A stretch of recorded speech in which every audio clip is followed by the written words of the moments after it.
नमस्कार साथियों, आप सभी का स्वागत है आपके अपने YouTube चैनल शिवान एकेडमी पर। तो चलिए दोस्तों, आज हम लोग बिहार बोर्ड के प्रथम सोशल साइंस के MCQ प्रश्नों को देखेंगे, जो आपको 5 जो होते हैं मॉडल सेट प्रतिदिन करके मिलते रहेंगे। तो चलिए दोस्तों, आज के पहले MCQ प्रश्न को देखते हैं हम लोग। पहला प्रश्न है प्रथम विश्व युद्ध, ये क्या दे दिया, प्रथम विश्व युद्ध कब प्रारंभ हुआ था? प्रथम विश्व युद्ध कब प्रारंभ हुआ था? तो दोस्तों, प्रथम विश्व युद्ध कब शुरू हुआ था जी? तो 1914 ईस्वी में शुरू हुआ था। कब शुरू हुआ था? तो 1914 ईस्वी में हुआ था। और यह कब समाप्त हुआ था जी? तो 1918 ईस्वी में हुआ था। कब समाप्त हुआ था जी? तो 1918 ईस्वी में हुआ था। ये दो गुटों के बीच में हुआ था। तो याद रखेंगे, यह दो गुट कौन कौन सा था? एक केंद्रीय और एक मित्र राष्ट्र। एक केंद्रीय और दूसरा मित्र राष्ट्र। ठीक है, चलिए दोस्तों अगले प्रश्न देखते हैं। अगला प्रश्न है, चलिए अगला प्रश्न को देखते हैं कि प्रथम विश्व युद्ध में किसकी हार हुई थी? प्रथम विश्व युद्ध में किसकी हार हुई थी? तो किसकी हार हुई थी बताएंगे आप लोग कि प्रथम विश्व युद्ध में किसकी हार हुई थी? अमेरिका की या जर्मनी की कि रूस या फिर इंग्लैंड? बताएंगे आप लोग कि प्रथम विश्व युद्ध में किसकी हार हुई थी। तो किसकी हुई थी बच्चों? हम लोग जानते हैं कि यह युद्ध 1914 से लेकर 1918 ईस्वी तक चला था। 1914 से लेकर 1918 ईस्वी तक चला था। आप लोग ये भी बताएंगे कि प्रथम विश्व युद्ध के तत्कालीन कारण क्या थे? प्रथम विश्व युद्ध जो हुए, इसके तत्कालीन कारण क्या थे? तो प्रथम विश्व युद्ध में किसकी हार हुई थी बच्चों? तो इसमें हार हुई थी जर्मनी की। किसकी हार हुई थी बच्चों? तो इसमें जर्मनी की हार हुई थी। तो आप लोग बताएंगे, बताते चलेंगे साथ में कि जो प्रथम विश्व युद्ध हुआ था, जो इसमें हार हुई थी जर्मनी की, तो इसमें कौन सी एक संधि हुई थी जिसे अपमानजनक संधि के नाम से जाना जाता है? तो बच्चों बताएंगे कि यह जो जर्मनी जिसकी हार हुई थी, उसमें कौन सी संधि के द्वारा इसको अलग अलग दो भागों में बांट दिया गया था। और साथ में आप लोग प्रत्येक प्रश्न को आप नोट्स बनाते चलिए और उसे एक अलग तरीके से अलग कॉपी में लिखते भी चलिए। चलिए बच्चों अगला प्रश्न देखते हैं। अगला प्रश्न है,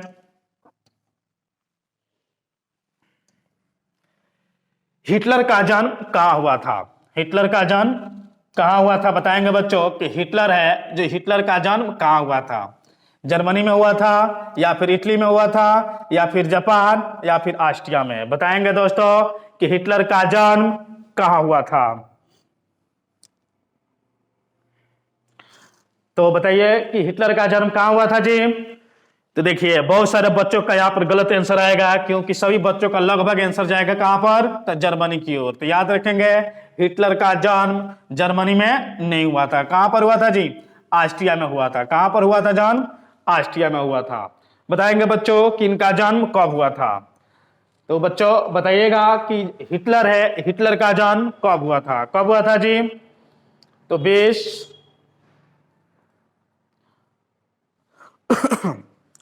हिटलर का जन्म कब हुआ था जी? 30 फरवरी 1889 ईस्वी को। कब हुआ था जी? 30 फरवरी 1889 ईस्वी को। कब हुआ था बच्चों? तो 30 फरवरी 1889 ईस्वी को।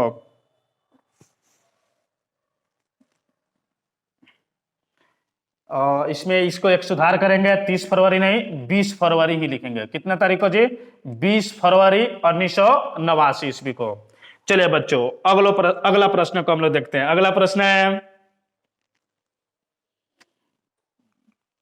भारतीय वन अधिनियम। देखिए, सबसे पहले जरूरी है कि वन का जो होता है संरक्षण, तो इसके लिए एक नियम बनाया गया था। भारतीय वन अधिनियम कब पारित किया गया था जी?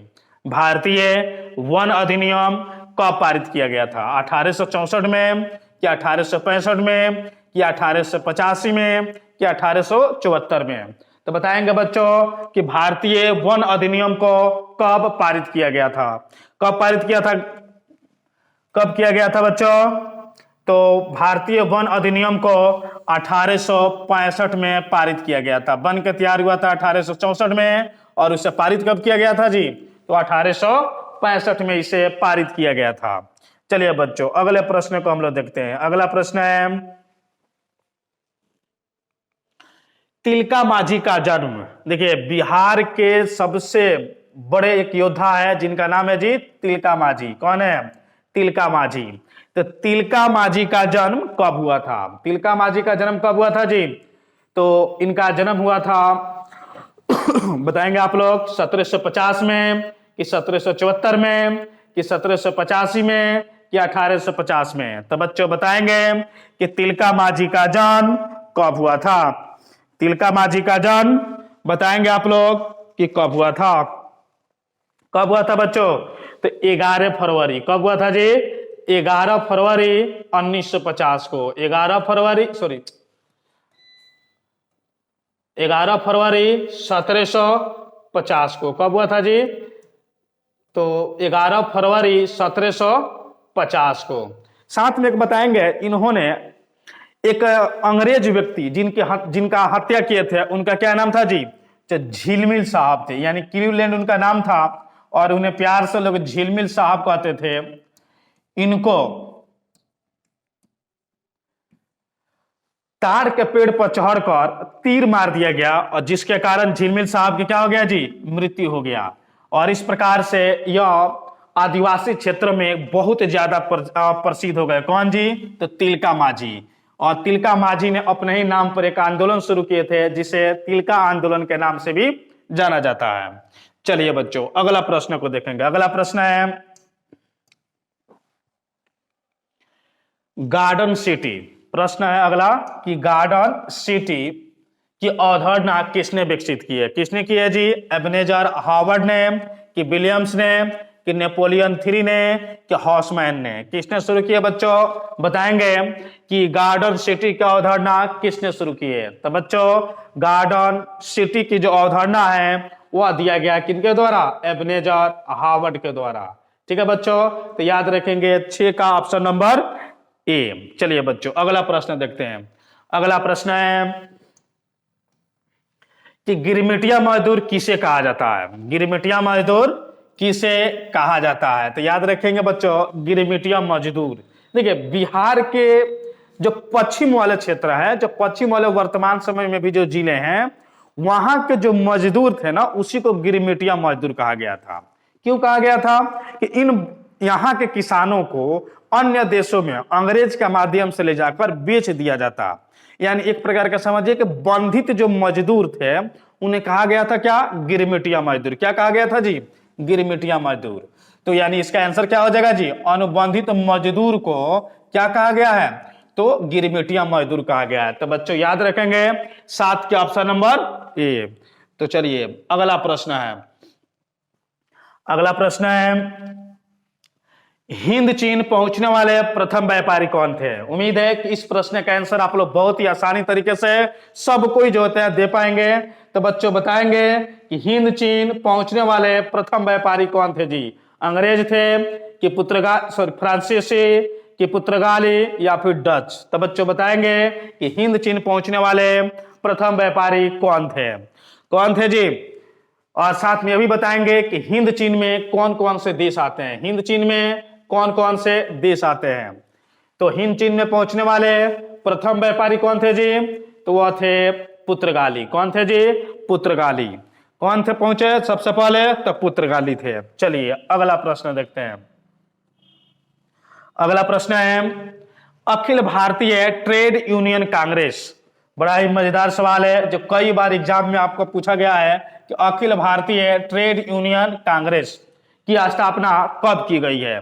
तो अखिल भारतीय ट्रेड यूनियन जो किसानों के लिए बनाई गई थी, इसकी स्थापना कब हुआ था जी? तो 1920 में हुआ था। कब हुआ था जी? तो 1920 में हुआ था। साथ में एक और दिया गया है यहाँ पर सन 1885।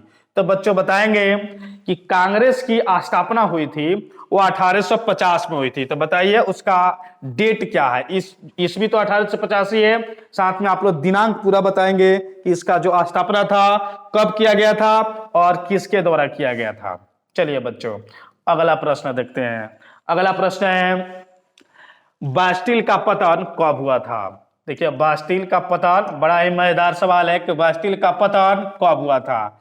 5 मई 1789 को, कि 20 जून 1789 को, कि 14 जुलाई 1789 को, कि 27 अगस्त 1789 को। तो बच्चों बताएंगे कि बास्टिल का पतन कब हुआ था। तो ये कहां पर हुआ था जी, सबसे पहले ये याद रखेंगे कहां पर हुआ था जी, तो फ्रांस में हुआ था। कहां पर हुआ था जी, तो यह फ्रांस में हुआ था। कहां पर हुआ था बच्चों, तो यह फ्रांस में हुआ था। कब हुआ था जी, तो याद रखेंगे 14 जुलाई 1789 को। कब हुआ था बच्चों, तो 14 जुलाई 1789 को। साथ में एक और प्रश्न बताएंगे आप लोग कि फ्रांस के जो राजा होते हैं, फ्रांस का जो राजा होते हैं उन्हें क्या कहा जाता है। फ्रांस के राजा को क्या कहा जाता है, बहुत ही महत्वपूर्ण प्रश्न है। तो बच्चों क्या कहा जाता है जी, तो फ्रांस के राजा को लुई, पहले नाम के साथ जो संबोधित किया जाता है लुई कह के इन्हें संबोधित किया जाता है। तो याद रखेंगे लुई। और साथ में यह भी याद रखेंगे कि जो रूस के जो राजा होते हैं, जो पहले जो रूस के राजा होते थे उन्हें क्या कहा जाता था जी, तो उन्हें कहा जाता था जार। क्या कहा जाता था बच्चों, तो जार कहा जाता था। चलिए अगला प्रश्न पर ध्यान देंगे। अगला प्रश्न है निम्न में से कौन सा उपभोक्ता उद्योग है जी। चलिए बड़ा ही मजेदार प्रश्न है। बच्चों बताएंगे कि निम्न में से कौन सा उपभोक्ता उद्योग है। उपभोक्ता मतलब कि साधारण व्यक्ति, यानी कि आप और हम जैसे व्यक्ति जो होते हैं इस प्रकार के उद्योग को हम लोग उपयोग करते हैं, जिसे साधारण तौर पर डेली हम लोग यूज करने वाली जो वस्तु है उसमें से कौन सा है जी। तो क्या हम लोग लौह व इस्पात का डेली यूज करते हैं, या अबरक का, या फिर सीमेंट का, या फिर चीनी का। तो बच्चे बताएंगे कि कौन सा उपभोक्ता का यह उद्योग है, कौन सा है जी। तो आंसर याद रखेंगे इसका चीनी उद्योग। कौन सा बच्चों, तो चीनी उद्योग। चलिए अगला प्रश्न की ओर ध्यान देते हैं। अगला प्रश्न बिहार के कितने भौगोलिक क्षेत्र पर वन का फैलाव है। तो यहां पर एक चीज जोड़ लेंगे कि कितने प्रतिशत भौगोलिक क्षेत्र पर वन का फैलाव है। बिहार के कितने यहां पर दिया है कितने प्रतिशत भौगोलिक क्षेत्र पर वन का फैलाव है। तो 15%, कि 20%, कि 30%, कि 7%। तो बच्चे बताएंगे कि बिहार में कुल कितने प्रतिशत क्षेत्र में वन का विस्तार है। तो देखिए एनसीईआरटी के अनुसार आप लोग देखिएगा तो 7%, एक्यूरेट में एनसीईआरटी में ही दिया हुआ है 7.01%। लेकिन वर्तमान में यह बढ़कर ज्यादा हो चुका है। वर्तमान में इसका प्रतिशत लगभग 10% के आसपास है। लगभग कितना है जी, तो 10% है। कितना है, तो 10% लगभग में। और साथ में यह भी याद रखेंगे यह जो 10% है इसमें वन और वृक्षारोपण है। कौन कौन है जी, तो वन और वृक्षारोपण है। 7 ओरिजिनल जो है इसका जो वन का प्रतिशत है 7.48%, और जो वृक्ष का प्रतिशत है 3.84%। यानी कि दोनों मिला दिया जाए तो 3 यहां पर हो जाएगा और यहां पर हो जाएगा 7 3 10 1 11 हो जाएगा जी। लगभग 2% है ये। तो यानी 10.32% के आसपास यहाँ पर पूरा वन है। तो याद रखेंगे बच्चों कि टोटल जो वन का प्रतिशत है लगभग में 10%, जिसमें वन और वृक्ष दोनों का जो होता है इसमें दिया हुआ है।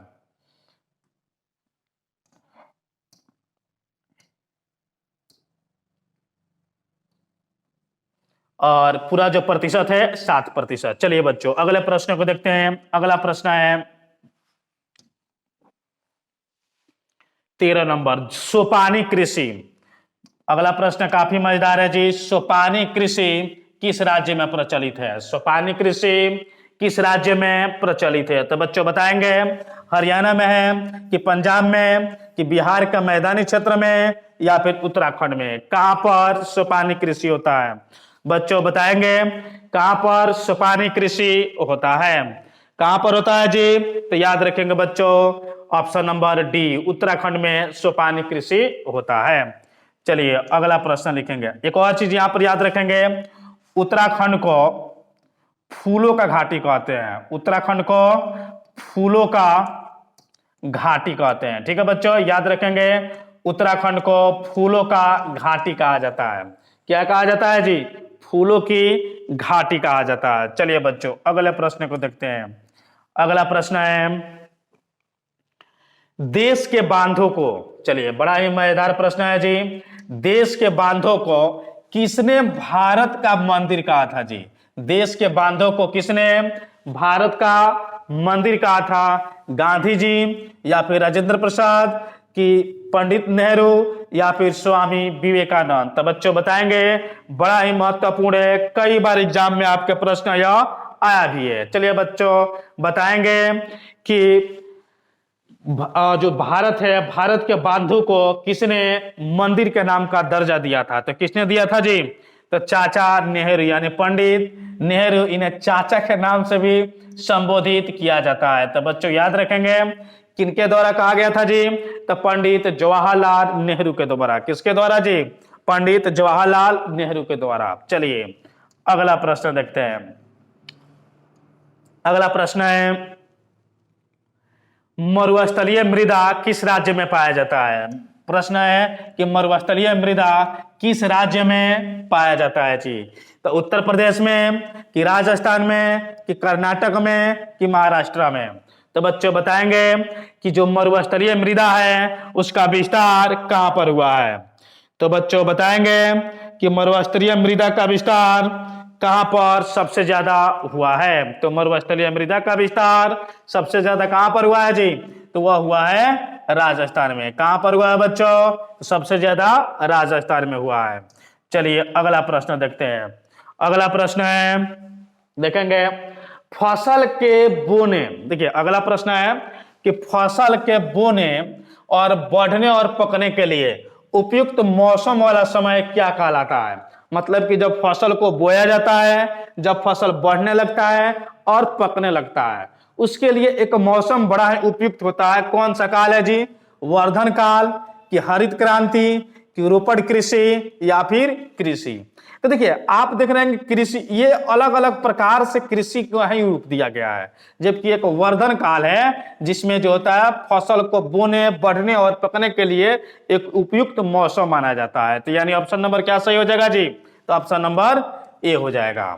चलिए बच्चों अगला प्रश्न को देखते हैं। अगला प्रश्न है कि बिहार में कितने प्रतिशत भौगोलिक क्षेत्र में वन का विस्तार है? सेम प्रश्न वही है जी। तो आप लोग इसका आंसर जानते हैं, कितना प्रतिशत? तो 7%। तो याद रखेंगे 17 का ए। चलिए बच्चों अगला प्रश्न देखते हैं।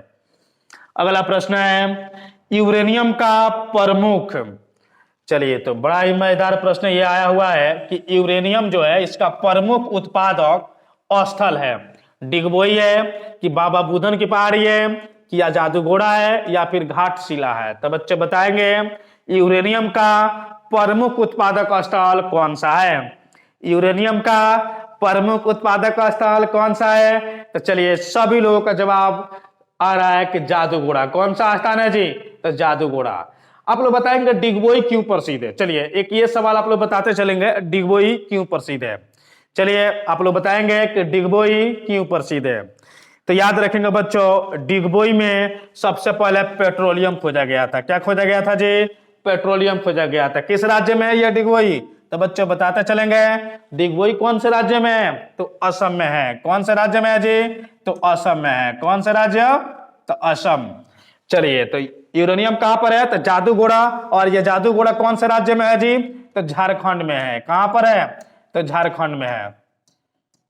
चलिए तो याद रखेंगे जादूगोड़ा कौन से राज्य में है? तो झारखंड में। क्यों प्रसिद्ध है? तो यूरेनियम के लिए प्रसिद्ध है। क्यों प्रसिद्ध है जी? यूरेनियम के लिए प्रसिद्ध है। चलिए बच्चों अगले प्रश्न को देखेंगे।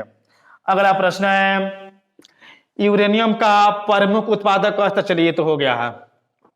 अगला प्रश्न है बिहार में रज्जू मार्ग कहां पर है? चलिए बड़ा मजेदार प्रश्न है कि बिहार में रज्जू मार्ग कहां पर है। देखिए हम लोग हाल ही में यहाँ पर घूमने भी गए थे लोग, तो उम्मीद है कि बच्चों सबका यह आंसर मिल भी गया होगा कि जो रज्जू मार्ग है वह कहां पर है। तो बच्चों बताएंगे कि रज्जू मार्ग कहां पर स्थित है।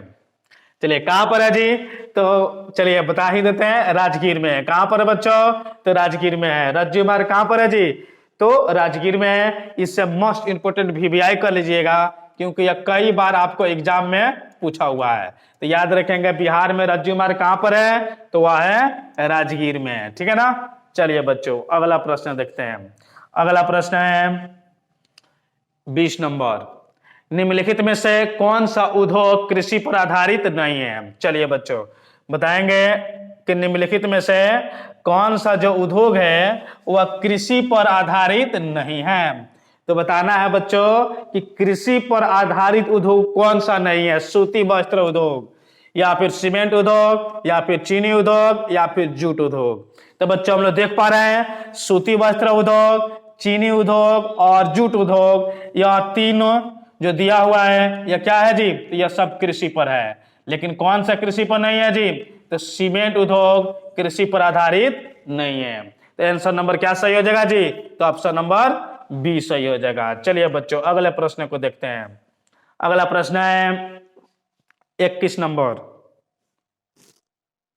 एक आ गया। चलिए अगला प्रश्न को देखते हैं 21 नंबर, निम्न में से किसे विशेष राज्य का दर्जा प्राप्त है। देखिए विशेष राज्य का दर्जा किसे प्राप्त है, तो यहां पर हम लोग देख पा रहे हैं कि क्या क्या ऑप्शन दिया है जी। बिहार, बिहार को तो मैंने आप लोग देखते ही कह दीजिएगा कि विशेष राज्य का दर्जा नहीं प्राप्त है, इतना पिछड़ा है कि मैंने कहिए मत। दूसरा क्या है जी, आंध्र प्रदेश, तीसरा गुजरात और चौथा है इनमें से कोई नहीं। तो याद रखेंगे बच्चों कि इनमें से कोई नहीं, क्योंकि बिहार, आंध्र प्रदेश और गुजरात ये तीनों को विशेष राज्य का दर्जा प्राप्त नहीं है। जम्मू कश्मीर को एक प्राप्त था। किसको प्राप्त है जी, जम्मू कश्मीर को, लेकिन 370 यहां से समाप्त हो गया, अनुच्छेद 370 को यहां से समाप्त कर दिया गया है। तो यानी ऑप्शन में है नहीं, तो यानी ऑप्शन क्या सही हो जाएगा जी, ऑप्शन नंबर डी सही हो जाएगा।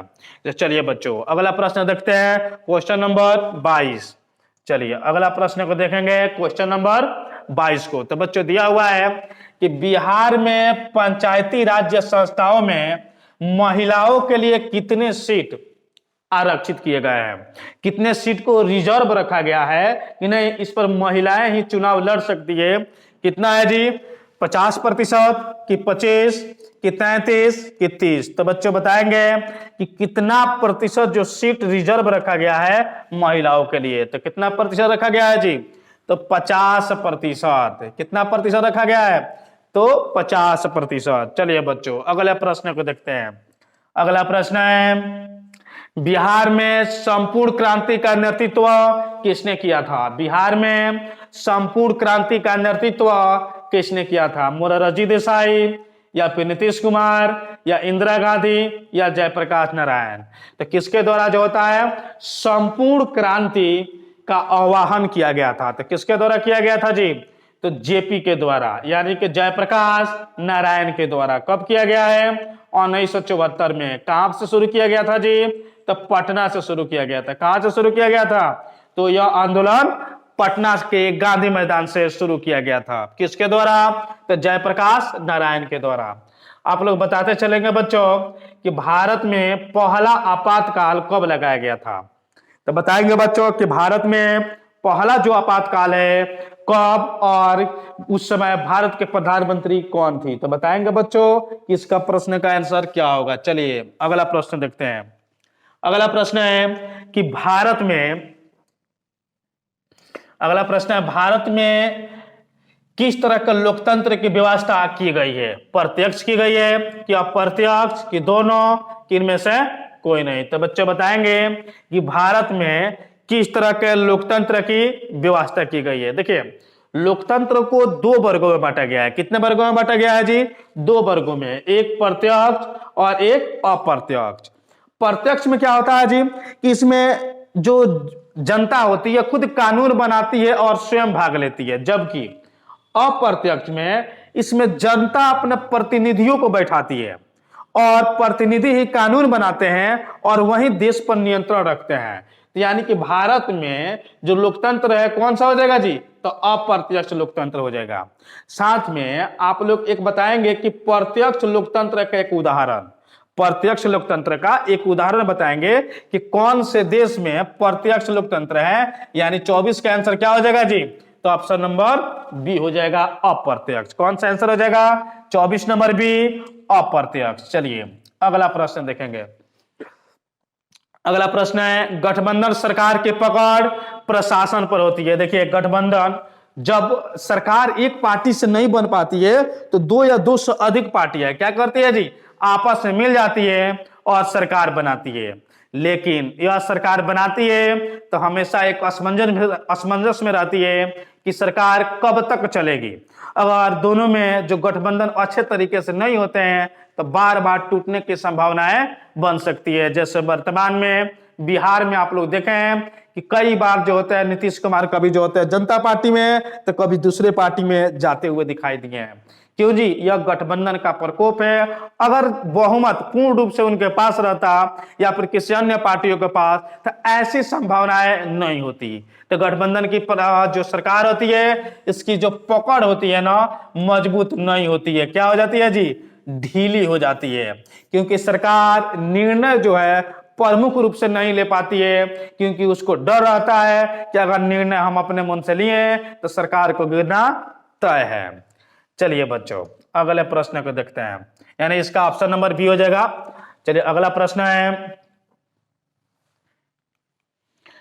लोकसभा में निर्वाचित हेतु कुल सीटों की संख्या कितनी है? देखिए इस प्रश्न में थोड़ा सा घुमाया गया है, क्योंकि इसमें बच्चे बार बार फंसते हैं, तो थोड़ा सा ध्यान रखेंगे और आसानी से आप सभी इसका आंसर दे दीजिएगा। देखिए क्या कहा गया है कि लोकसभा में निर्वाचित हेतु कुल सीटों की संख्या, कौन सा? तो निर्वाचन के लिए। तो देखिए निर्वाचन के लिए कितने सीट है जी?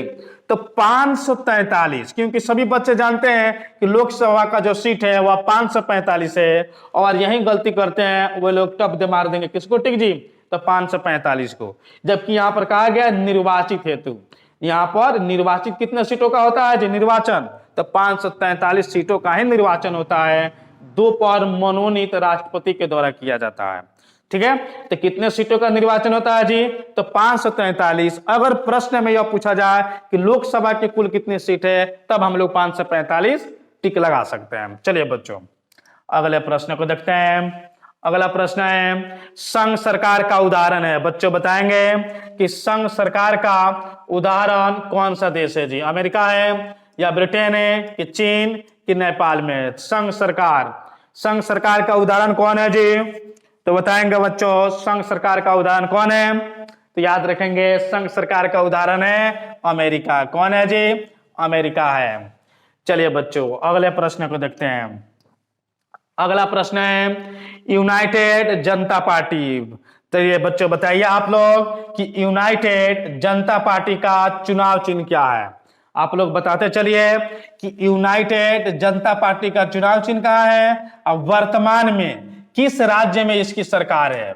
साथ में यह भी बताइए कि वर्तमान में यह जो पार्टी है इसकी सरकार कहां पर स्थापित है। ठीक है, तो इसकी स्थापना कब हुआ था जी? 1992 कि 1999 कि 2000 कि 2004 में? तो बच्चों बताएंगे कि यूनाइटेड जनता पार्टी का गठन कब हुआ था। चलिए बताते चलेंगे।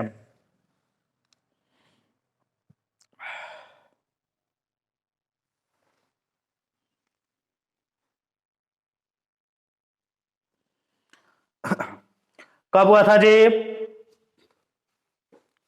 तो 2000 सॉरी कितना में हुआ है? तो 1999 में किया गया है। किसके द्वारा किया गया है जी? तो शरद यादव के द्वारा। किसके द्वारा किया गया है? तो शरद यादव के द्वारा। साथ में एक और व्यक्ति थे फर्नांडिस करके, ऐसे करके कोई व्यक्ति थे, और इन्हीं के दोनों व्यक्ति के सहयोग के माध्यम से यूनाइटेड जनता पार्टी की स्थापना हुई थी। चलिए अगला प्रश्न, आप इसे अलग स्थानों पर देखेंगे तो कहीं पर 2003 या 4 का भी चर्चा दिया गया रहता है, तो 1999 याद रखेंगे। ठीक है, चलिए अगला प्रश्न देखेंगे। अगला प्रश्न है, भारत में औरतों के लिए आरक्षण की व्यवस्था किस संस्था में किया गया है? चलिए मोस्ट इंपोर्टेंट प्रश्न है, कई बार यह भी प्रश्न एग्जाम में आया हुआ है। तो बच्चे बताएंगे कि भारत में औरतों के लिए, ठीक है, औरतों के लिए रिजर्वेशन का जो व्यवस्था है वो किस संस्था में किया गया है? लोकसभा में किया गया है, या फिर विधानसभा में किया गया है, पंचायती राज संस्था में, या फिर राज्यसभा में? तो कहां पर किया गया बच्चों कि भारत में औरतों के लिए आरक्षण की व्यवस्था कहां पर किया गया है? तो कहां पर किया गया बच्चों? तो याद रखेंगे पंचायती राज संस्थाओं में महिलाओं के लिए आरक्षण की बात कही गई है। कहां पर कही गई है? तो पंचायती राज संस्थाओं में महिलाओं को आरक्षण की बात कही गई है। चलिए बच्चों अगले प्रश्न को देखते हैं। वैश्वीकरण के मुख्य अंक कितने हैं? वैश्वीकरण के मुख्य अंक कितने हैं जी? तो चलिए वैश्वीकरण के मुख्य अंक कितने हैं? तो याद रखेंगे वैश्वीकरण के मुख्य अंक कितने हैं? तो 5 है। कितने हैं बच्चों? तो याद रखेंगे वैश्वीकरण के मुख्य अंक 5 है। चलिए अगला प्रश्न। अगला प्रश्न है उपभोक्ता अधिकार दिवस। तो सबसे पहले उपभोक्ता का संरक्षण के लिए एक संरक्षण हुआ था जिसका स्थापना हुआ था 1986 में। उपभोक्ता संरक्षण के लिए सबसे पहले जो सम्मेलन हुआ, जो भारत में जो व्यवस्थाएं की गई 1986 में की गई, और इसी के लिए एक उपभोक्ता दिवस के रूप में मनाया जाता है। तो बच्चों कब मनाया जाता है जी? तो अब मनाया जाता है 15 मार्च को। प्रतिवर्ष उपभोक्ताओं को सुरक्षित रखने हेतु, यानी उपभोक्ता कहीं पर जाए तो ठगे ना जा सके, इसके संरक्षण हेतु 15 मार्च को उपभोक्ता अधिकार दिवस मनाया जाता है। कब मनाया जाता है जी? 15 मार्च को। साथ में इसके लिए कई नारे दिया गया है, कई टीवी शो में इसका प्रचार भी किया जाता है भारत सरकार के द्वारा, जैसे जागो ग्राहक जागो, और भी विभिन्न प्रकार की जो इसके लिए नारे दिए गए हैं। तो आप लोग नारे को भी याद रखें कि सरकार के द्वारा कौन कौन से नारे दिए गए हैं। कई बार एग्जाम में आपको लघुत्तरीय प्रश्न में पूछा गया है कि जो उपभोक्ता है इसके संरक्षण के लिए कौन कौन से नारे दिए गए हैं। चलिए बच्चों अगले प्रश्न को देखते हैं। अगला प्रश्न है कौन बीमारू राज्य नहीं है? कौन जी बीमारू राज्य नहीं है? तो याद रखेंगे बीमारू राज्य कौन पूछा गया है जी? बीमारू राज्य नहीं है। तो देखिए बीमारू राज्य मतलब क्या होता है? बीमार। क्या मतलब? बीमार, इतना बीमार कि अपना स्थिति स्वयं से ना चल सके, मतलब कि वैसे राज्य जिनकी स्थिति बड़ा ही दयनीय हो गई हो। तो उसमें कौन कौन राज्य आता है जी? तो शुरू में यहाँ पर दिया हुआ है। कौन है जो शुरू में? तो बिहार है। कौन है? तो बिहार है। कोई रहे या ना रहे, पिछड़ा का बात हो जाए तो समझिए कि बिहार में सबसे पहले है, क्योंकि ये कहीं नहीं जाता है। बिहार हो गया, उसके बाद से इसमें आपका कौन आ जाएगा जी? तो बिहार के बाद मध्य प्रदेश। कौन सा? मध्य प्रदेश। अच्छा देखिए एक इंग्लिश एक हिंदी हो गया। बिहार और एमपी। और दूसरा कौन हो जाएगा? तीसरा तो राजस्थान। कौन सा हो जाएगा जी? तो राजस्थान। राजस्थान देखिए घबरा गया। बिहार एक हो जाएगा, याद रखेंगे आप लोग। और दूसरा हो जाएगा कौन सा जी? तो बिहार के बाद से आया था मध्य प्रदेश यानी एमपी। तीसरा हो जाएगा राजस्थान। और 4 नंबर में हो जाएगा उत्तर प्रदेश। कौन था जी? उत्तर प्रदेश यानी यूपी। 4 नंबर में याद रखेंगे आप लोग यूपी, यानी कि बिहार, एमपी, राजस्थान और यूपी। तो देख लीजिए इसमें मिला लीजिए, बिहार है, मध्य प्रदेश है, यूपी है। तो कौन पूछा हुआ है जी? तो नहीं पूछा गया। तो आंसर क्या हो जाएगा इसका? तो याद रखेंगे बच्चों इसका आंसर हो जाएगा कर्नाटक। कौन सा आंसर हो जाएगा जी? तो कर्नाटक। याद रखेंगे बीमारू राज्य में ये 4 राज्यों का नाम आप लोग याद रखेंगे। चलिए अगला प्रश्न देखते हैं। अगला प्रश्न है भारत की वित्तीय राजधानी किस शहर को कहा जाता है? कौन सी राजधानी जी? वित्तीय राजधानी, रुपया पैसा की वित्तीय राजधानी जहां पर सबसे ज्यादा पैसा है। कौन सा राज्य है जी? तो वित्तीय राजधानी कौन सा है? तो मुंबई है। भारत की वित्तीय राजधानी कौन सी है जी? तो मुंबई है। चलिए अगला प्रश्न देखते हैं। ये तो एकदम आसान सवाल है। अगला प्रश्न है बिहार एक क्या है? बिहार राज्य क्या है जी? तो बिहार में कृषि छोड़ के कुछ होता ही नहीं है। उद्योग, पशुपालन, खनिज प्रधान और कृषि प्रधान। तो देखिए ये वाला तो सीधा गलती है, खनिज प्रधान तो है ये नहीं है, यहाँ पर खनिज शून्य शून्य है। एकमात्र जमुई में और सोना का भंडार का पता चला है, लेकिन वर्तमान में उसका उत्खनन नहीं हुआ है। बीपीएससी में भी यह प्रश्न पूछा गया था कि बिहार के किस जिले में सोना का भंडार प्राप्त हुआ है, खनन अभी नहीं चालू है, तो जमुई में प्राप्त हुआ है। उद्योग भी बहुत शून्य के बराबर है। पशुपालन थोड़ा बहुत है, लेकिन उन्नत किस्म का नहीं है, तो याद रखेंगे ऑप्शन नंबर क्या हो जाएगा जी, तो ऑप्शन नंबर डी हो जाएगा। तो बिहार एक राज्य कैसा है जी, तो कृषि प्रधान राज्य है। कौन सा प्रधान राज्य है, तो कृषि प्रधान राज्य है। चलिए अगला प्रश्न देखते हैं। अगला प्रश्न दिया हुआ है बच्चों, सूचना का अधिकार किस प्रकार का अधिकार है। तो सबसे पहले सूचना का अधिकार मिला क्यों जी। देखिए सूचना का अधिकार राजस्थान में सबसे पहले इसके द्वारा आंदोलन किए गए 1990 में, और यह आंदोलन को करते करते लगभग 15 वर्ष के बाद यानी कि 2005 में इसे लागू किया गया। कब लागू किया गया जी, तो 2005 में 12 अक्टूबर 2005 में इसे लागू किया गया। सूचना का अधिकार आंदोलन कब लागू किया गया, तो 2005 में। तो पूछा गया है कि किस प्रकार का अधिकार है, वैधानिक कि गैर कानूनी कि धार्मिक कि परंपरागत। तो देखिए वैधानिक या फिर गैर कानूनी को पहले समझ लेते हैं। संविधान में जो चीज लिखा गया है वह संवैधानिक है, क्या है, तो वैधानिक है। लेकिन जो चीज उसमें नहीं लिखा गया है और उसे भी जो होता है नियम कानून का पालन या फिर उसको रिजर्व आप उससे करते हैं, तो वह गैर कानूनी में हो जाएगा। धार्मिक मतलब धर्म के आधार पर, परंपरागत मतलब वैसे ही चल रहा है। तो हम लोग देखेंगे कि वैधानिक, क्या सूचना का अधिकार को संविधान में सम्मिलित किया गया है, तो एक अनुच्छेद आता है जी। तो थोड़ा ध्यान में रखेंगे यह चीज कि अनुच्छेद आता है कि जिसका अनुच्छेद संख्या है, अनुच्छेद कौन सा जी, तो 19। कौन सा, तो 19, स्वतंत्रता का अधिकार। अनुच्छेद नंबर 19 का एक कहता है बोलने की स्वतंत्रता और सूचना पाने की स्वतंत्रता या फिर प्रेस की स्वतंत्रता। यानी कि सूचना का अधिकार आंदोलन किस में सम्मिलित हो जाएगा, अनुच्छेद 19 में सम्मिलित हो जाएगा। किसमें सम्मिलित हो जाएगा जी, तो अनुच्छेद 19 में सम्मिलित हो जाएगा। और यह क्या हो जाएगा जी, तो यह एक वैधानिक संस्था हो जाएगा। ठीक है, चलिए बच्चों अगले प्रश्न को इसे खूब अच्छे से आप लोग लिखते भी चलिए। चलिए अगला प्रश्न है, भारत में योजना आयोग का गठन किया गया था। किया गया था मतलब कि कब किया गया था, भारत में योजना आयोग का गठन कब किया गया था। बच्चों बताएंगे कि भारत में जो योजना आयोग बना इसका गठन कब किया गया।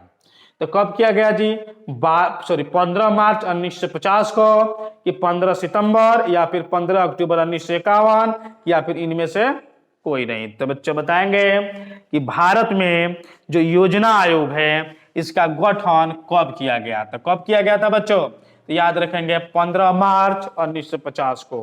कब किया गया बच्चों, तो 15 मार्च 1950 ईस्वी को योजना आयोग का गठन किया गया है। चलिए बच्चों अगला प्रश्न को देखेंगे, व्यावसायिक बैंकों का राष्ट्रीयकरण कब किया गया था। तो देखिए राष्ट्रीयकरण का क्या अर्थ होता है कि इस बैंक पर अब सरकार का नियंत्रण हो जाएगा। जब कोई भी बैंक का राष्ट्रीयकरण कर दिया जाता है तो उसका अधिकार किसके हाथ में चला जाता है जी, तो सरकार के आधिपत्य में चला जाता है। तो बैंकों का राष्ट्रीयकरण कब किया गया था जी, व्यावसायिक बैंक का राष्ट्रीयकरण कब किया गया था, 1966, 1969, 1975 कि 1980 में। तो कब किया गया था बच्चों, तो याद रखेंगे 1969 में। इसको VVI कर लेंगे क्योंकि यह कई बार यह भी प्रश्न आपको एग्जाम में पूछे गए हैं। तो याद रखेंगे कब बच्चों, तो 1969 में। 1969 में व्यावसायिक बैंकों का राष्ट्रीयकरण कर दिया गया था। चलिए अगला प्रश्न है, भारतीय रिजर्व बैंक की स्थापना कब हुई थी। तो भारतीय रिजर्व बैंक की स्थापना कब हुआ था बच्चों, तो उम्मीद है इस प्रश्न को आप लोग बहुत जल्दी बता देंगे। कब हुआ था जी, तो 1935 में हुआ था। कब हुआ था जी, तो 1935 में हुआ था। चलिए एक और प्रश्न आप लोग बताएंगे कि जो रिजर्व बैंक है इसकी स्थापना तो 1935 में हुआ, लेकिन इसका राष्ट्रीयकरण कब हुआ, इस पर सरकार का आधिपत्य कब आया जी, रिजर्व बैंक का राष्ट्रीयकरण कब किया गया था। तो बच्चों ये भी बताते चलिए कि रिजर्व बैंक का राष्ट्रीयकरण कब किया गया था? तो कब हुआ था बच्चों? 1949 में हुआ था। कब हुआ था बच्चों? तो 1949 में रिजर्व बैंक का राष्ट्रीयकरण हो गया था। चलिए अगला प्रश्न देखते हैं। अगला प्रश्न है सोनामीटर। सोनामीटर के द्वारा समुद्र तल में क्या नापते हैं जी? तो देखिए सोनामीटर से हम लोग क्या नाप सकते हैं? तो यहाँ पर ऑप्शन के हिसाब से अगर बात किया जाए तो बाढ़ तो मापा नहीं जाएगा, समुद्र से बाढ़ नहीं आएगा, सूखा तो होगा नहीं, समुद्र है तो, चक्रवात तो आता है लेकिन मापा नहीं जाएगा। तो क्या नापा जाएगा जी? तो सुनामी को सोनामीटर का माध्यम से मापा जा सकता है। चलिए अगला प्रश्न, एक और प्रश्न इसमें बड़ा ही महत्वपूर्ण आता है जी कि सुनामी कहां पर आता है?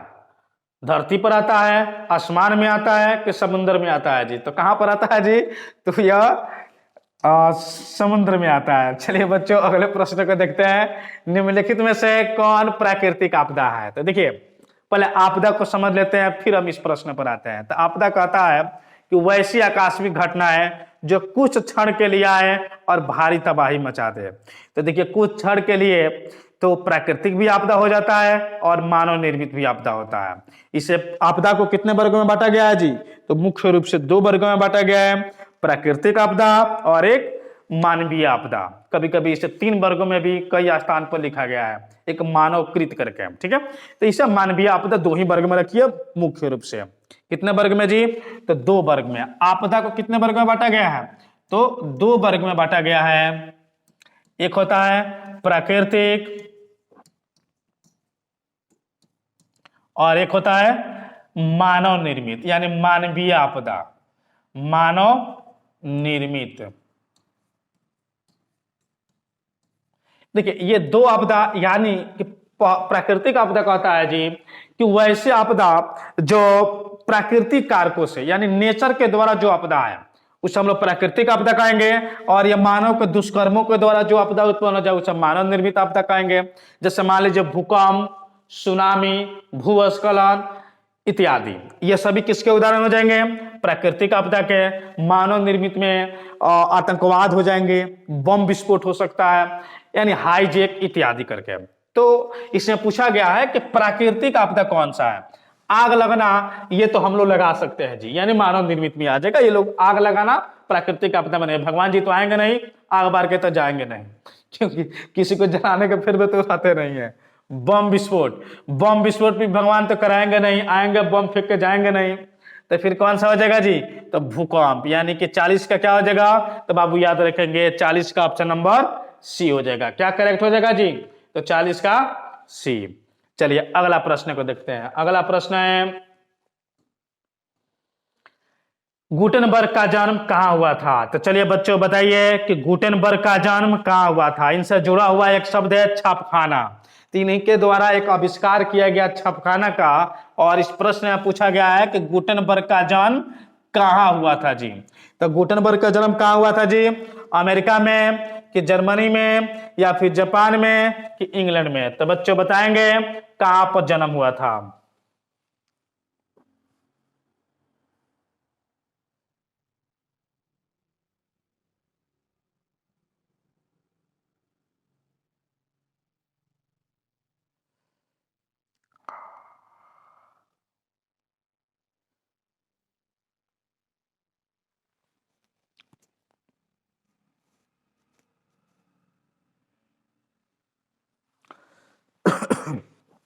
कहां पर हुआ था बच्चों?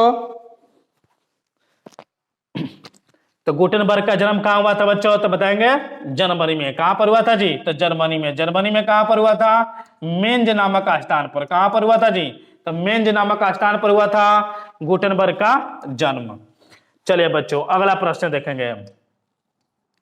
अगला प्रश्न है सांप्रदायिक राजनीति आधारित होती है। सांप्रदायिक, देखिए एक सांप्रदायिक, एक पूछा जाता है प्रश्न कि सांप्रदायिकता किसे कहते हैं जी? तो देखिए 2 गुटों के बीच में अपने धर्म के आधार पर किसी प्रकार के झगड़ा, या फिर कह सकता है कि झगड़ा ही कहिए, झगड़ा का जो रूप धारण कर लेता है उसी को हम लोग सांप्रदायिकता कहते हैं। जैसे किसी के बीच में धर्म के आधार पर मंदिर, मस्जिद या अन्य चीज के नाम पर झगड़ा हो जाता है, उसे क्या कहा जाता है जी? तो सांप्रदायिकता कहलाता है। इसके आधार पर जो राजनीति होता है वह किस पर आधारित होता है जी? धर्म पर, कि जाति पर, कि क्षेत्र पर, कि कोई नहीं? तो आपको आसानी से बता सकते हैं किस पर आधारित होता है जी? धर्म पर। यह राजनेताओं का सबसे बड़ा अच्छा साधन है वोट लेने का। दो गुटों में राजनीतिक क्षेत्र में जाति को, धर्म को बांट दीजिए और आसानी से अपने मत को हासिल कर लीजिए। चलिए, यह चीज से बचे, हमेशा यह चीज से दूर रहें, जिससे आप और अपने परिवार को आप हमेशा सुरक्षित रख सकते हैं। चलिए अगला प्रश्न। अगला प्रश्न है, निम्नलिखित उद्योगों में से कौन सी कृषि पर आधारित नहीं है? तो चलिए अगला प्रश्न है, उम्मीद है कि यह प्रश्न आसानी से सब कोई बता सकते हैं।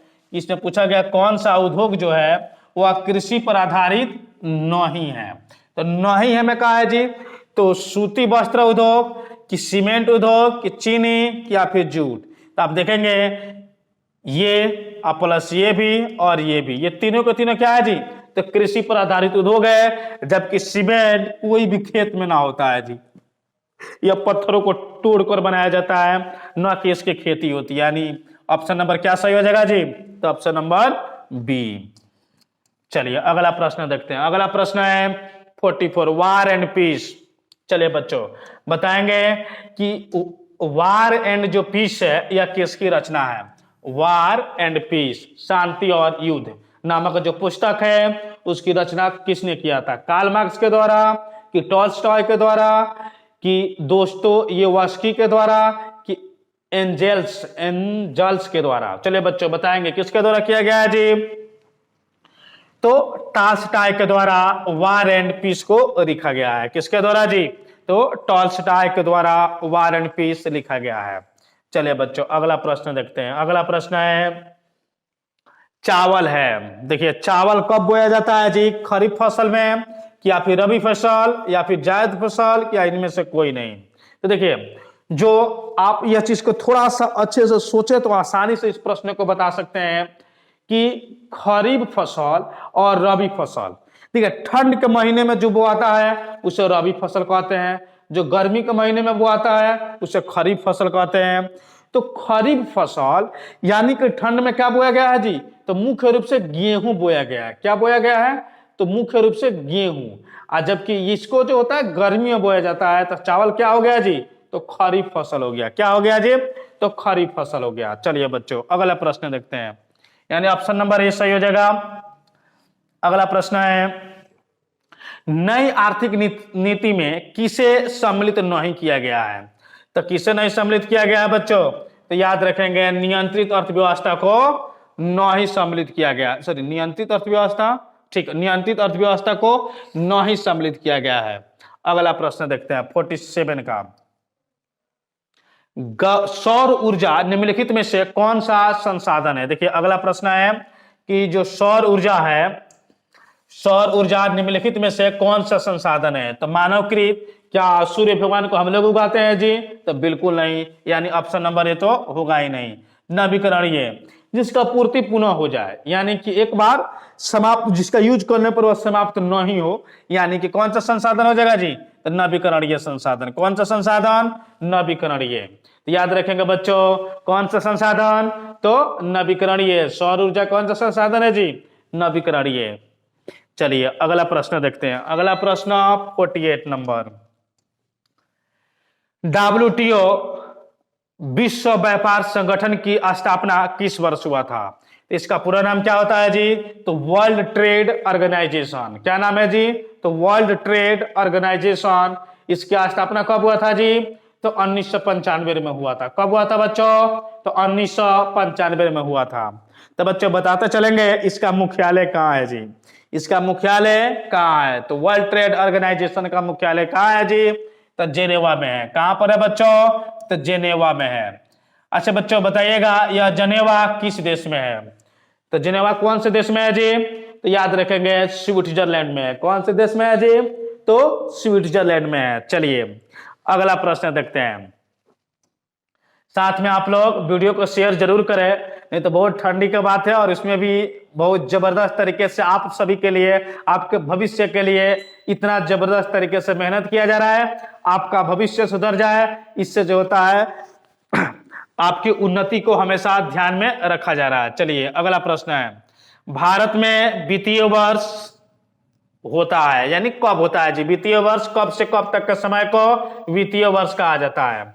1 जनवरी से 31 दिसंबर तक, कि 1 जुलाई से 30 जून तक, कि 1 अप्रैल से 31 मार्च तक? तो बच्चों बताएंगे कि भारत में वित्तीय वर्ष कब से कब तक को कहा जाता है। तो कब से कब तक को कहा जाता है बच्चों? तो याद रखेंगे 1 अप्रैल से 31 मार्च तक। प्रत्येक वर्ष 1 अप्रैल को वित्तीय वर्ष शुरू होता है, यानी आने वाले अगला साल में 31 मार्च जो आता है उस दिन यह समाप्त हो जाता है। तो एक वर्ष में जो वित्तीय वर्ष होता है वह 1 अप्रैल से शुरू होता है और कब समाप्त होता है बच्चों? तो 31 मार्च तक यह समाप्त हो जाता है। चलिए अगला प्रश्न। अगला प्रश्न है, बृहद क्षेत्र में जल की उपस्थिति के कारण ही पृथ्वी को क्या कहते हैं? चलिए बच्चों 1 नंबर इससे पक्का हो गया आप लोग का। इसको आप लोग VVI कीजिए और 1 नंबर यहां से आपका पक्का हो गया, क्योंकि यह प्रश्न हर हालत में आपको एग्जाम में देखने को मिलेगा ही मिलेगा। तो क्या कहा जाता है जी? जल के ज्यादा उपस्थिति होने के कारण पृथ्वी को किस रंग का ग्रह कहा जाता है? उजला कहा जाता है, कि नीला कहा जाता है, कि लाल कहा जाता है, या फिर हरा? तो कौन सा कहा जाता है जी? सभी का करेक्ट आंसर आ रहा है। क्या कहा जाता है बच्चों? चलिए सब कोई का एकदम करेक्ट आंसर आ रहा है। क्या कहा जाता है बच्चों? तो उसे नीला ग्रह कहा जाता है। तो पृथ्वी को कौन सा रंग का ग्रह कहा जाता है जी? तो नीला ग्रह कहा जाता है। चलिए साथ में बताएंगे एक और प्रश्न। किस ग्रह को लाल ग्रह कहा जाता है? किस ग्रह को लाल ग्रह कहा जाता है? तो किस ग्रह को कहा जाता है जी? तो याद रखेंगे मंगल ग्रह को कहा जाता है। किस ग्रह को कहा जाता है? तो मंगल ग्रह को कहा जाता है। किस ग्रह को कहा जाता है जी? तो मंगल ग्रह को कहा जाता है।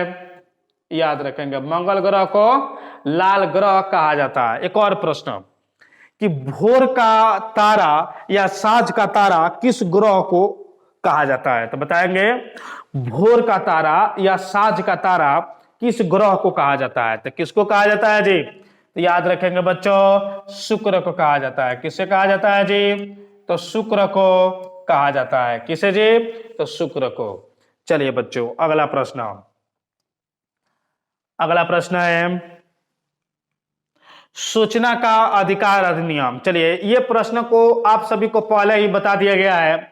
सूचना के अधिकार अधिनियम को कब लागू किया गया था? तो बच्चों आप लोग बताएंगे, सब कोई कमेंट करेंगे कि सूचना के अधिकार जो अधिनियम है यह कब जो होता है लागू किया गया था। तो आप लोग को बताया गया था कि यह बनकर 2004 में तैयार हुआ था जी, लेकिन लागू कब किया गया था?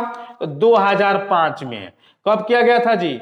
तो 2005 में। एक और चीज याद रखिएगा, विश्व का अगर बात किया जाए, ऐसे तो प्रश्न ये 10 क्लास में नहीं आएंगे, आपके जानकारी के लिए बता दें कि विश्व में सबसे पहले 1766 में जी, देखिए हम लोग आजाद भी नहीं हुए थे, 1766 में स्वीडन में इसे सबसे पहले लागू किया गया था। सबसे पहले सूचना का अधिकार जो नागरिकों को प्राप्त हुआ था, कहां पर हुआ था जी? तो स्वीडन को हुआ था। कब हुआ था? तो 1766 में। तो याद रखेंगे 1766 में स्वीडन को सबसे पहले सूचना का अधिकार अधिनियम जो था उनके जनता को प्राप्त हो गए थे। चलिए अगला प्रश्न, वर्तमान में नेपाल की शासन प्रणाली क्या है जी? तो वर्तमान में नेपाल क्या है जी? तो लोकतंत्र हो चुका है। तो यानी वर्तमान में क्या है जी? तो लोकतंत्र है। 240 वर्षों के बाद, याद रखेंगे 240 वर्षों तक यह गुलाम रहा, 240 वर्षों के बाद से यह क्या हो गया है जी?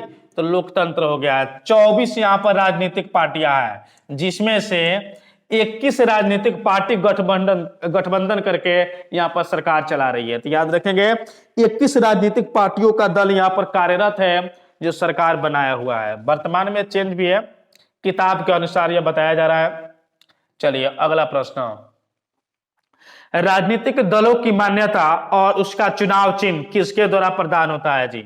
चलिए अगला प्रश्न मोस्ट इंपोर्टेंट दिया हुआ है कि जो राजनीतिक पार्टियां होती है, जैसे मान लीजिए कि भाजपा हो गया, कांग्रेस हो गया, जदयू सॉरी लालटेन छाप जदयू हो गए, राजद हो गए। तो इन सभी का चुनाव चिन्ह किसके माध्यम से प्रदान किए जाते हैं? क्या राष्ट्रपति आकर देते हैं जी, क्या प्रधानमंत्री देते हैं, या फिर निर्वाचन आयोग, किनमें से कोई नहीं? तो बच्चों कमेंट करेंगे किनके द्वारा यह जो चिन्ह होते हैं प्राप्त होते हैं। तो किनके द्वारा प्राप्त होते हैं बच्चों? तो याद रखेंगे निर्वाचन आयोग के द्वारा। किनके द्वारा जी? तो निर्वाचन आयोग के द्वारा। चलिए अगला प्रश्न, अगला प्रश्न है भारतीय संविधान के अनुच्छेद 19 में, भारतीय संविधान के अनुच्छेद 19 में कहां पर जी? तो अनुच्छेद 19 में देश के सभी नागरिकों को कौन सा मूल अधिकार प्राप्त है? तो आप लोग को बहुत पहले ही बताया गया था सूचना का अधिकार में कि कौन सा अधिकार प्राप्त है जी? तो स्वतंत्रता का अधिकार प्राप्त है, जो अनुच्छेद 19 से लेकर 23 तक वर्णित किया गया है। तो स्वतंत्रता का अधिकार प्राप्त है जी। भारतीय संविधान के अनुच्छेद 19 में देश के सभी नागरिकों को कौन सा अधिकार प्राप्त है? तो स्वतंत्रता का अधिकार प्राप्त है। चलिए अगला प्रश्न, अगला प्रश्न है टीपू सुल्तान कहां के शासक थे? तो बच्चों टीपू सुल्तान कहां के शासक थे जी? तो मैसूर के शासक थे। कहां पर शासक थे जी? तो मैसूर के यह शासक थे। ठीक है, चलिए बच्चों अगला प्रश्न देखते हैं। यह सब बहुत ही आसान प्रश्न है। चलिए अगला प्रश्न, जलियांवाला बाग हत्याकांड कब हुआ था? तो बड़ा ही महत्वपूर्ण। चलिए ये एक नंबर और पक्का हो गया आप लोग का। इस साल भी यह प्रश्न 100% आपको पूछे ही जाएंगे, न आला तो बात ही नहीं है। तो बच्चों इसे एकदम आप लोग 100% याद करके रखिए। यह प्रश्न जो है मोस्ट इंपोर्टेंट है कि जलियांवाला बाग हत्याकांड कब हुआ था? तो जलियांवाला बाग हत्याकांड कब हुआ था बच्चों? 13 अप्रैल 1919 कि 14 अप्रैल कि 15 अप्रैल 1919 कि 16 अप्रैल 1919? तो बच्चों याद रखेंगे 13 अप्रैल 1919 को। तो यह कब हुआ था जी? तो 13 अप्रैल 1919 ईस्वी को। तो और ये अब बताएंगे कि जलियांवाला बाग यह कहां पर है? कहां पर है जी? तो अमृतसर में है। कहां पर है? तो अमृतसर में है। और अमृतसर किस राज्य में है? तो याद रखेंगे यह पंजाब में है। किस राज्य में है जी? तो पंजाब में है। तो ये भी याद रखेंगे। अमृतसर पूछ देता है कभी कभी कि जलियांवाला बाग हत्याकांड किस राज्य में है? तो किस राज्य में है जी? तो यह पंजाब में है। यह बाग के नाम देकर पूछा जाता है कि यह बाग कहां पर है? तो पंजाब में है। चलिए बच्चों अगला प्रश्न, अगला प्रश्न 57 नंबर, निम्नलिखित नदियों में किसे बिहार का शोक नदी कहा जाता है? तो बिहार के वह कौन सी नदी है जिसे शोक नदी के नाम से जाना जाता है? गंगा को कि कोसी को, गंडक को कि कोसी को कि पुनपुन को? तो बच्चों सबसे ज्यादा अपना राह बदलने वाली नदी जो है कोसी, इसी को बिहार का शोक नदी कहा जाता है, क्योंकि यह हर साल गर्मियों के दिनों में बाढ़ लाने का कार्य करती है, जिससे बिहार में बहुत ज्यादा मात्रा में जान माल की हानि होती है। तो कौन सी नदी है जी शोक नदी? तो याद रखेंगे बिहार की शोक नदी कौन है? तो कोसी नदी है। चलिए अगला प्रश्न, अगला प्रश्न है सिखों के, रुकिए एक मिनट, हाँ अगला प्रश्न है सिखों के 10वें और अंतिम गुरु श्री गोविंद सिंह का जन्म बिहार के किस नगर में हुआ था?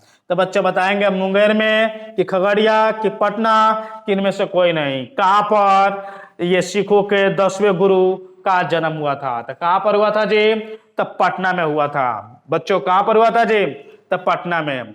आप लोग इनका जन्म को बताएंगे, कमेंट करेंगे कि इनका जन्म कब हुआ था। चलिए बच्चों कमेंट करिए कि इनका जन्म कब हुआ था। चलिए अगला प्रश्न, अंकुरवाट के मंदिर का निर्माण किस शासक के द्वारा किया गया था? एक मंदिर है जो दुनिया का वर्तमान समय में सबसे बड़ा मंदिर है, अंकुरवाट का मंदिर। इसका निर्माण किस शासक के द्वारा करवाया गया था? तो किसके द्वारा कराया गया था जी? तो राजा सूर्यवर्मन द्वितीय के द्वारा। याद रखेंगे इसमें एक द्वितीय जोड़ लेंगे, राजा सूर्यवर्मन द्वितीय के द्वारा। इनके द्वारा अंकुरवाट का मंदिर का निर्माण किया गया था। यह अंकुरवाट का मंदिर कहाँ है जी? तो कंबोडिया में है। कहां पर है जी? कंबोडिया में है। तो बच्चों याद रखेंगे अंकुरवाट के मंदिर का निर्माण कब हुआ था, सॉरी कहां हुआ है? तो यह हुआ है कंबोडिया में। किसके द्वारा हुआ है? तो राजा सूर्यवर्मन द्वितीय के द्वारा हुआ है। किसके द्वारा जी? तो राजा सूर्यवर्मन द्वितीय के द्वारा हुआ है। तो चलिए बच्चों अगले प्रश्न को देखते हैं। अगला प्रश्न है पंचायती राज व्यवस्था। प्रश्न दिया गया है, काफी मजेदार है कि पंचायती राज जो व्यवस्था है सर्वप्रथम किस राज्य में लागू किया गया था? तो किस राज्य में हुआ था जी? तो राजस्थान कि बिहार कि उत्तराखंड कि मध्य प्रदेश? तो बच्चों बताएंगे पंचायती राज व्यवस्था को सर्वप्रथम कब लागू किया गया था? तो कब लागू किया गया था बच्चों? तो राजस्थान में, सॉरी किस राज्य में लागू किया गया था? तो सर्वप्रथम लागू किया गया था राजस्थान में। अच्छा एक और चीज बताएंगे, पंचायती राज जो व्यवस्था है वह संविधान के किस अनुच्छेद में वर्णित है? तो पंचायती राज व्यवस्था को संविधान के किस अनुच्छेद में वर्णित किया गया है? तो याद रखेंगे बच्चों अनुच्छेद 40। किस अनुच्छेद में वर्णित किया गया है जी? तो अनुच्छेद 40 में वर्णित किया गया है। एक और सवाल आप लोग बताते चलेंगे कि पंचायती राज व्यवस्था को सर्वप्रथम किनके द्वारा, यानी कि किनके द्वारा इसे सबसे पहले लागू कराया गया था? तो कौन सी समिति के द्वारा जी? तो याद रखेंगे बलवंत राय समिति। बलवंत राय समिति, तो याद रखेंगे बच्चों बलवंत राय समिति के द्वारा सबसे पहले इसे लागू किया गया था। ठीक है, और यह पंचायती व्यवस्था क्या है जी? तो त्रिस्तरीय है। कौन सा व्यवस्था है जी? तो त्रिस्तरीय है। अगला प्रश्न, योजना आयोग को भंग करके, योजना आयोग को भंग करके कौन सा आयोग बना था जी? तो कौन सा आयोग बना है? तो नीति आयोग बना है। तो नीति आयोग की स्थापना कब हुआ है जी? तो 2015 में हुआ है। कब हुआ है? तो 2015 में हुआ है। तो याद रखेंगे बच्चों। चलिए अगला प्रश्न, निम्न में से कौन सा बीमारू राज्य है? तो याद रखेंगे बाबू, तो बीमारू राज्य सभी हो जाएंगे, बिहार, मध्य प्रदेश, उड़ीसा और इनमें से सभी। तो कौन राज्य हो जाएगा बीमारू राज्य? तो सभी में वर्तमान में एक ये भी जुड़ गया है, तो याद रखेंगे सभी। चलिए अगला प्रश्न, 63 नंबर है, भारतीय जनता पार्टी की स्थापना कब हुआ था? यानी कि जो कमल छाप है, यह जो पार्टी जब बना तो इसकी स्थापना कब किया गया था? तो कब किया गया था जी? तो 6 अप्रैल। कब किया गया है? 6 अप्रैल 1980 को किया गया है। तो यानी ऑप्शन नंबर बी। आप लोग बताएंगे कि भारतीय जनता पार्टी का स्थापना किनके द्वारा किया गया था? किनके द्वारा किया गया है जी? तो अटल बिहारी वाजपेयी के द्वारा। चलिए अगला प्रश्न, अंतर्राष्ट्रीय महिला दिवस। चलिए मोस्ट इंपोर्टेंट प्रश्न है, अंतर्राष्ट्रीय महिला दिवस कब मनाया जाता है? 7 मार्च को, 8 मार्च को कि 9 मार्च को या फिर 10 मार्च को? बच्चों बताएंगे कि अंतर्राष्ट्रीय महिला दिवस कब मनाया जाता है? तो कब मनाया जाता है जी? तो 8 मार्च को मनाया जाता है। कब मनाया जाता है? 8 मार्च को। क्यों मनाया जाता है जी? महिलाओं को सम्मान हेतु, ताकि उन्हें हर प्रकार का सम्मान प्राप्त हो सके। चलिए अगला प्रश्न, यूरेनियम का प्रमुख उत्पादक केंद्र, यह तो इसके पहले ही बता दिया गया था जी। यूरेनियम का प्रमुख उत्पादक केंद्र कौन सा है जी? तो जादूगोड़ा। कौन सा है जी? तो जादूगोड़ा है। कौन सा आंसर क्या होगा जी? जादूगोड़ा। जादूगोड़ा कहां पर है? तो झारखंड में। कहां पर है बच्चों? तो झारखंड में। चलिए अगला प्रश्न, अगला प्रश्न है सुनामी कहाँ आती है? तो बच्चों इसे बताया गया था, सुनामी कहाँ आती है जी? तो समुद्र में आती है। सुनामी कहाँ आती है? आसमान में तो आएगा ही नहीं और स्थल पर तो आएगा नहीं, क्योंकि पानी ही नहीं रहेगा। तो कहां पर आएगी जी? तो समुद्र में आएगी। तो ऑप्शन नंबर बी याद रखेंगे। तो कौन सा हो जाएगा जी? तो ऑप्शन नंबर बी। चलिए बच्चों अगला प्रश्न, अगला प्रश्न है लोकतंत्र की सफलता। दिया गया है कि लोकतंत्र की जो सफलता है वह किस पर निर्भर करती है? नागरिकों की उदासीनता पर कि नागरिकों की गैर कानूनी कार्रवाई पर? तो ये भी नहीं होगा, ये भी नहीं होगा, उदासीनता तो होगा ही नहीं। नागरिकों की विवेकपूर्ण सहभागिता पर। तो बच्चों याद रखेंगे ऑप्शन नंबर सी। तो लोकतंत्र कैसे सफल होगा जी? तो नागरिकों का विवेकपूर्ण, मतलब बिना पैसा लिए अच्छे उम्मीदवार को पहचान कर उसे वोट देने पर, न कि पैसा लिए वोट दीजिए तो फिर आपका भविष्य और आपके परिवार का भविष्य दोनों के दोनों खतरे में रहेंगे। चलिए अगला प्रश्न, किसने कहा है बिहार के, देखिए बड़ा ही मजेदार बात है जी, किसने कहा है कि बिहार के विकास के बिना भारत का जो विकास है वह संभव नहीं है? किनके द्वारा कहा गया है?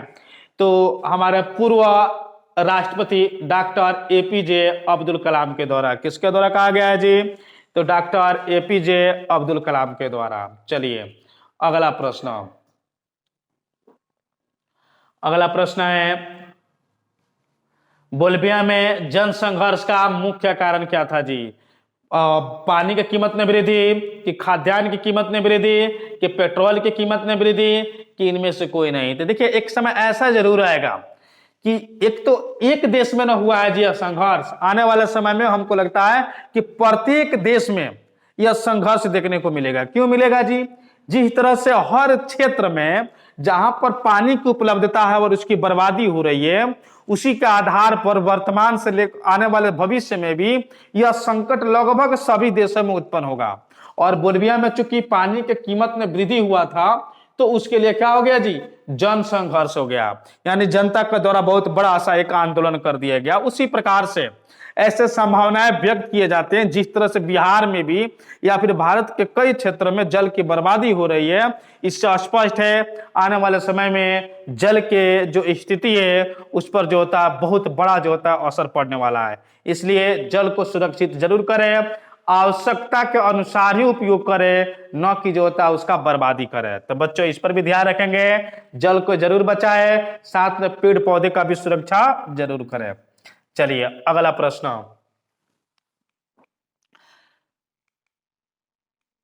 भारत का राष्ट्रीय पक्षी, चलिए ये तो बच्चा प्रश्न है, कौन है जी? तो मोर है। चलिए अगला प्रश्न, अगला प्रश्न है जी संजय गांधी जैविक उद्यान। तो आप लोग तो खूब नाम सुनेंगे चिड़ियाघर, बिहार का एकमात्र चिड़ियाघर कहां पर है जी? जिसका नाम है संजय गांधी जैविक उद्यान। लगभग अधिकांश बच्चे यहाँ पर घूमने के लिए गए हैं, कुछ बच्चे स्कूल के ट्रिप से गए हैं या फिर कुछ घर के माध्यम से गए हैं। तो कहां पर है जी? तो यह पटना में है। संजय गांधी जैविक उद्यान कहां पर है जी? तो पटना में है, जिसे चिड़ियाघर के नाम से वर्तमान में भी जाना जाता है। चलिए अगला प्रश्न, अगला प्रश्न है वेदों की ओर लौटो। वेदों की ओर लौटो का नारा किसने दिया था? रामकृष्ण परमहंस, कि स्वामी विवेकानंद, कि दयानंद सरस्वती, कि इनमें से कोई नहीं? तो बच्चे बताएंगे वेदों की ओर लौटो का नारा किनके द्वारा दिया गया था? तो किनके द्वारा दिया गया है जी? तो स्वामी दयानंद सरस्वती के द्वारा। साथ में बच्चों बताएंगे कि इनका जन्म कब हुआ था और इनका बचपन का नाम क्या था? तो बच्चों बताएंगे कि दयानंद जो सरस्वती है इनके बचपन का नाम क्या था और साथ में इनका जन्म एवं मृत्यु कब हुआ था। चलिए अगला प्रश्न, अगला प्रश्न है 73 number, Tata iron and steel company की स्थापना कब हुआ था? Tata iron and steel company की स्थापना कब हुआ था? तो कब हुआ था बच्चों? 1907 ईस्वी में हुआ था। कहां पर हुआ था जी? तो आप लोग बताएंगे कमेंट में कि Tata iron and steel company की स्थापना कहां पर किया गया था? कहां पर किया गया था जी? तो झारखंड में किया गया था। कहां पर किया गया था? झारखंड में। चूंकि इस समय यह बिहार में ही था तो कह सकते हैं बिहार में किया गया था। चलिए अगला प्रश्न, किसने कहा संसाधन होते नहीं बनते हैं? तो यह ज्योग्राफी का प्रथम पाठ में इनकी चर्चा किया गया है। किसने कहा है जी संसाधन होते नहीं बनते हैं? ये मस्ट इंपोर्टेंट प्रश्न है, इसे भी 2 बार एग्जाम में आपके पूछे गए हैं। तो बच्चे बताएंगे किनके द्वारा कहा गया है? जिमनमैन के द्वारा, कि गांधी जी के द्वारा, संदीप पांडे, किनमें से कोई नहीं? तो कौन से जी बच्चों? तो याद रखेंगे जिमनमैन के द्वारा कहा गया है कि संसाधन होते नहीं बनते हैं। तो चलिए बच्चों अगले प्रश्न देखते हैं। अगला प्रश्न है इनमें से कौन सा संस्थागत वित्त का साधन है? इनमें से कौन सा संस्थागत यानी बैंक से लेने वाला जी, ठीक है, गैर संस्थागत का बात नहीं कहा जा रहा है, संस्थागत जो बैंक से हम लोग को प्राप्त करता है। सेठ साहूकार कोई तो बैंक है नहीं, रिश्तेदार से लीजिएगा तो फिर झगड़ा होता रहेगा जी। तो कौन सा है जी ऑप्शन? तो याद रखेंगे ऑप्शन नंबर सी व्यवसायिक बैंक। व्यवसायिक बैंक को संस्थागत वित्त भी कहा जाता है। चलिए अगला प्रश्न 76 नंबर प्रश्न है राष्ट्र विकास, देखिए प्रश्न गलती हो गया, यहां पर प्रश्न हो जाएगा राष्ट्रीय राष्ट्रीय विकास परिषद। विकास परिषद, राष्ट्रीय विकास परिषद का गठन कब हुआ था? तो राष्ट्रीय, ये वाला प्रश्न याद रखेंगे, लिख लेंगे, इसको अच्छा सुधार लेंगे। राष्ट्रीय विकास परिषद का गठन कब हुआ था? तो बच्चों बताएंगे कि राष्ट्रीय विकास परिषद की स्थापना कब हुआ है जी? 1950 में, 1951 में, तो 1952, इनमें से कोई नहीं। तो बच्चों कमेंट करेंगे और बताएंगे।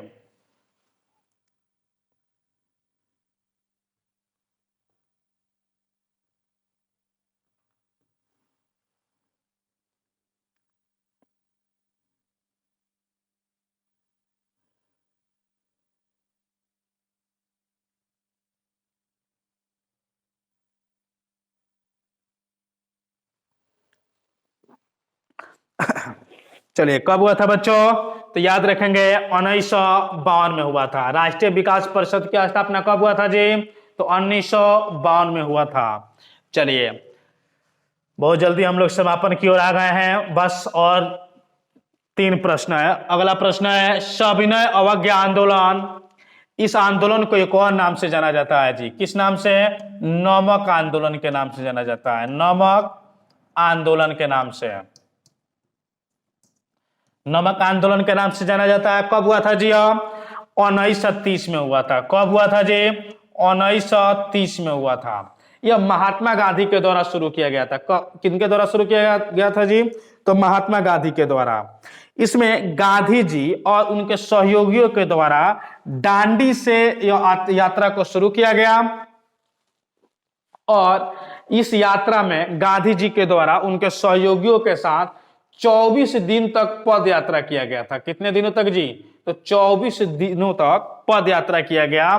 तब यहाँ दांडी पहुंचकर यह आंदोलन का शुरुआत किया गया। आंदोलन तो ऐसा शुरू हुआ था, देखिए 1930 याद रखेंगे। सविनय अवज्ञा आंदोलन कब शुरू हुआ है? तो 1930 में हुआ है। कितने दिनों तक चला है जी आंदोलन? तो बच्चों साथ में कमेंट करेंगे आप लोग कि आंदोलन कितने दिनों तक चला था। चलिए अगला प्रश्न। चलिए इस आंदोलन के बाद से एक सम्मेलन हुआ था। कौन सा सम्मेलन था जी? तो एक समझौता था जिसे गांधी इरविन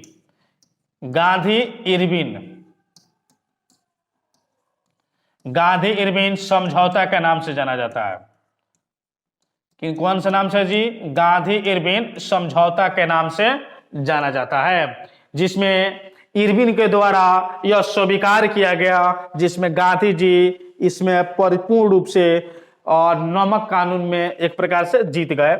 चलिए अगला प्रश्न है सेकेंड लास्ट, नहीं इसके बाद सेकेंड लास्ट है। निम्न में से किसको प्राथमिक क्षेत्र कहा जाता है? तो देखिए प्राथमिक यानी कि प्राइमरी सेक्टर। प्राइमरी सेक्टर किसे कहा जाता है जी? तो कृषि को कहा जाता है प्राइमरी सेक्टर।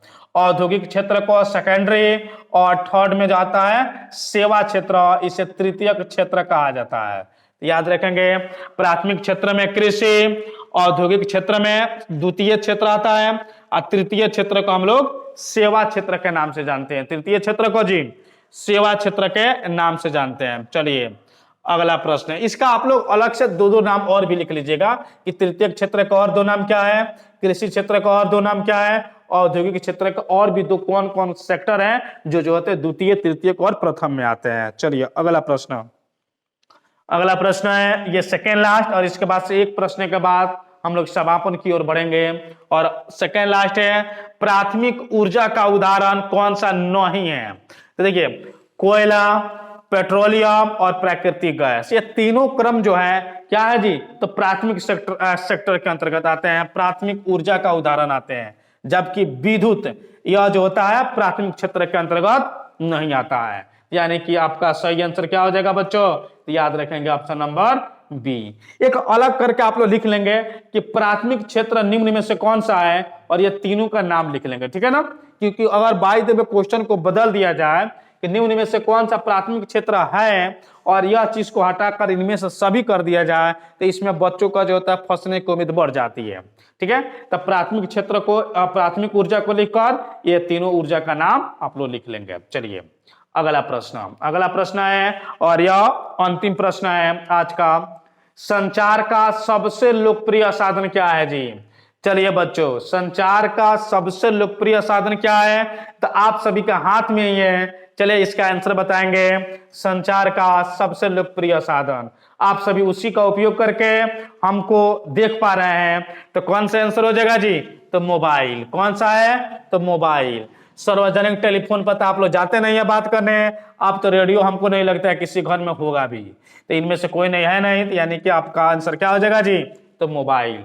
वर्तमान समय में मोबाइल है जिसके माध्यम से ये आप लोग देख सकते हैं सबसे लोकप्रिय साधन हो गया है सभी लोगों का। तो बच्चों आप सभी आपका तो प्रतिदिन करके हर दिन क्या होगा जी? प्रत्येक सेट का एक एक जो होता है एसएसटी हिंदी या फिर संस्कृत सबका मॉडल सेट आपको मिलता रहेगा। आप लोग बनाते रहिए, याद करते रहिए और लाइक सब्सक्राइब और शेयर साथ में करते रहिए। चलिए आज के लिए इतना ही। शुभ रात्रि सभी को, गुड नाइट।